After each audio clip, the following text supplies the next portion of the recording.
আসসালামু আলাইকুম, সবাইকে স্বাগতম এসএস অ্যাগ্রো লিমিটেডের আরেকটি নতুন ভিডিওতে। আজকে আমরা চলে এসেছি আমাদের সবজি বাগানে। এইবারের চাষে একটা বিষয় হয়েছে, আমরা আমাদের সবজি গাছগুলোর জন্য কোনো মাচা তৈরি করতে পারিনি, কারণ কিছুদিন কাজের চাপে ব্যস্ত থাকার কারণে আমরা বাগানে আসতে পারিনি।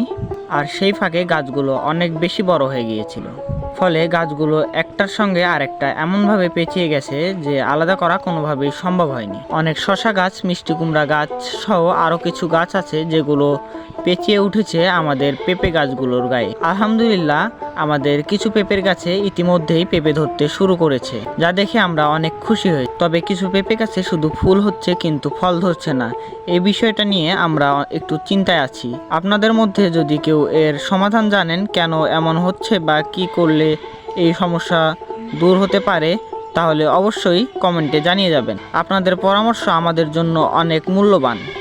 এসএস অ্যাগ্রো লিমিটেড প্রকৃতির সঙ্গে এগিয়ে চলে। সবাইকে ধন্যবাদ আমাদের পাশে থাকার জন্য।